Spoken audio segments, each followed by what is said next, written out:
Stuart Ross coming to you with another video. However, this time it's not rainy England. You can probably tell from the trees behind me, not typical for the UK that I'm not in England. I'm actually on the island of Mauritius, here in the Indian Ocean, my favourite ocean in the world.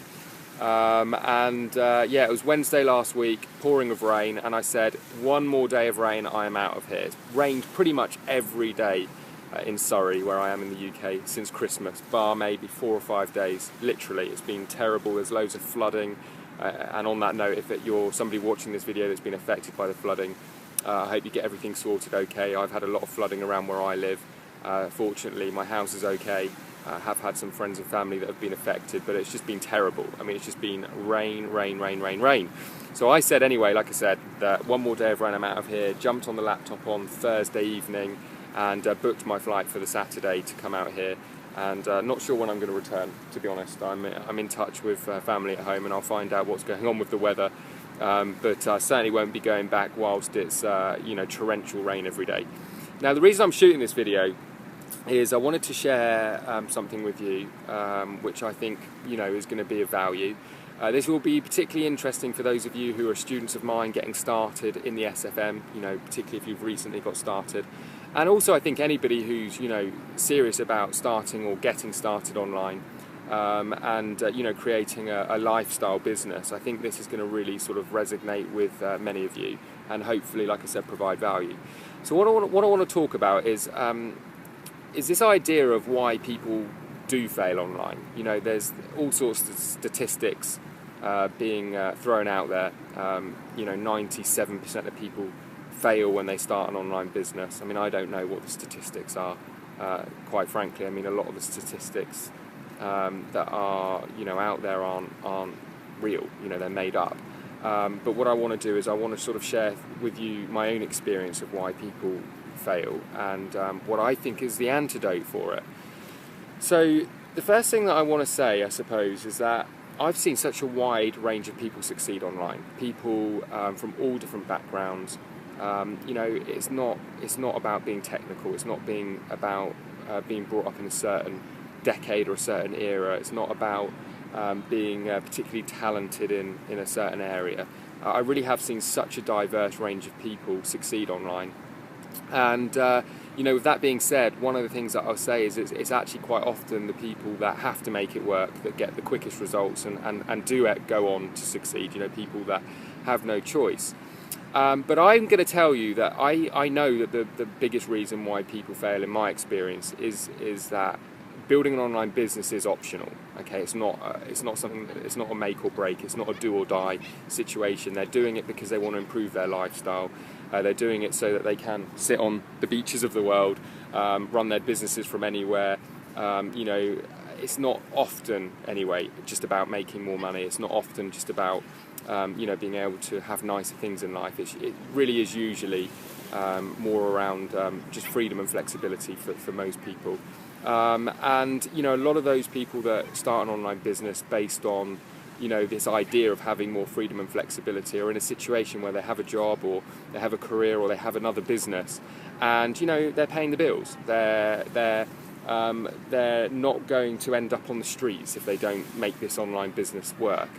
And that, for me, without a doubt, over the last few years, is the number one reason why people fail. Now, I'll elaborate exactly what I'm talking about here. The first thing that I do want to say, though, before I elaborate, is failing is optional, and failing is probably not the right word, because really it's quitting. The people that don't go on and build an online business, nearly always it's because they've quit. They haven't been forced to fail. They haven't had no other option. They've not built or created a business that's enabled them to live the lifestyle because they've ended up giving up or quitting. And that's really the thing that I want to address, because most of my customers, not all, but most of my customers, building an online business is optional, and it's something that they want to do for themselves and their family, normally to better their lives. And for that very reason, however, often it's just not enough. And let me address that. You see, when you aren't forced to, make something work, and it's based around nicer things like driving a nicer car or having more holidays or being able to quit the job, what you'll often find is that people that are working hard already in jobs, in careers that they know, they're confident in, within their comfort zone, that the minute the going gets tough, or the minute they're a little bit tired one week, or the minute things aren't going as quickly as they planned, it's very, very easy to say, oh, I'll put it on the back burner, and I'll focus on that tomorrow night, or I'll focus on it next week. And what you end up seeing is often when people first get started online, the first couple of weeks, they're all in. They're turning up and watching training videos, they're watching webinars, and I can only speak for my own students. They're making stuff happen, but several weeks or sometimes months down the line, that commitment starts to fade for many, many people. And whether you want to hear this or not, building an online business takes a lot of commitment, it takes a lot of perseverance, and it takes time. I would say, of all my successful students that have gone on to create successful businesses, I'd say the average of those have taken 6 months of solid commitment working on their business pretty much every single day before they start getting consistent results. So I'm not talking about maybe the odd sale here or there, I'm talking about consistent results where things are starting to happen daily for them, and they can really see their lives changing. And the point that I want to make, and this is really the first thing that I want to address, is that when you're kind of comfortable, when you're in your comfort zone, you've got a job or a career or a business that and it is enabling you to pay the bills, put a roof over your head, maybe more.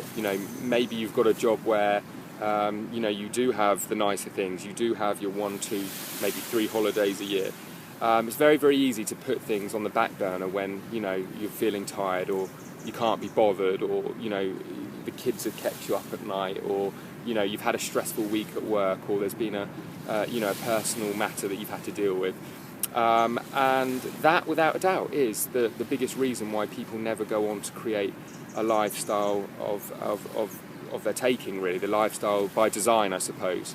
And I'm talking about, this lifestyle of being able to be where you want, when you want, work when you want, be with who you want, write your own paycheck, not have to commute, not have to have all of the restrictions that come with a traditional job or business. Now, with that all being said, I want to give you the antidote. I want to tell you, in my experience, what it takes to stay committed and persevere.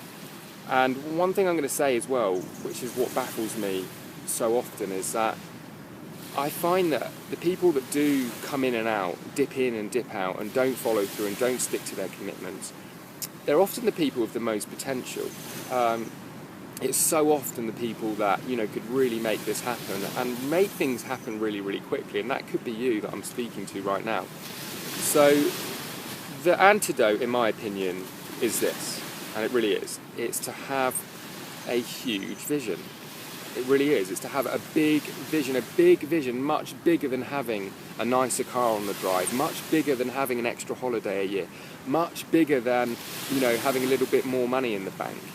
And you might be thinking that I'm going to go on and start talking about a vision bigger than yourself, or a vision outside of your own personal life, but it's not. It really is about you, particularly, in my opinion, the beginning stages. I mean, it's all very good to go out and save the world, but often, a lot of people need to save themselves first, and that is what I'm talking about. So when I say a big vision, I'm talking about completely flipping your lifestyle round from the point of view. Let's say you're commuting right now. Let's say you're averaging a monthly paycheck that enables you to get by and have some of the nicer things in life, like a couple of holidays a year. That's cool, but you have to understand that a big vision, in my opinion anyway, is so significantly different to that. I'm talking about the lifestyle where you can work less hours, where you can work from anywhere in the world, where you can be in a situation where you don't have a boss, you don't have a commute, being in a situation where you can scale your income without having to work more hours, but through working smarter and through leveraging tools and technology and the internet. And being in this situation where you can get up and go because the weather's bad at home, or you can get up and go and take your family away because you feel like it, or where you can, take 2, 3, 4 weeks off at a time if you want to, and still be in a situation where you're financially able to support yourselves, substantially. And one of the exercises that I recommend that you do if you're new, and you want to make sure you keep committed and keep following through, and I'll elaborate on that in a minute, is really take the time to design your lifestyle that you want to build. And I mean things really specific, like what would your average ideal day look like? So not the most amazing day in the world, but the average ideal day. What time would you get up? What would you do in your day? Would you read the paper down at the local coffee shop? Would you get out of bed a bit later? Would you do the school run? Would you take some time out to spend with your parents or your children or your family? Would you do something for charity? Would you head down to local church? Whatever. There is no right or wrong, but really think about what you would do differently with your day if every day was yours for the taking. And as long as you find a couple of hours to run your business, it's yours for the taking, and you can do what you want when you want. Then you can start to build on that vision, holidays, cars, vacations, second homes, etc. And what you're going to find is that by really cementing this idea or this vision, I should say, of what your ideal day in life would look like, what you're going to do is you're going to start to realise that you're probably quite far away from that right now, and in order for you to get there is going to take perseverance, work and commitment, but it's so worth it. And I'm going to tell you this, it's so worth it. It is so worth it. Here I am right now, because I choose to be, on the Indian Ocean here, just scan round. I've literally been on the hammock. Show you.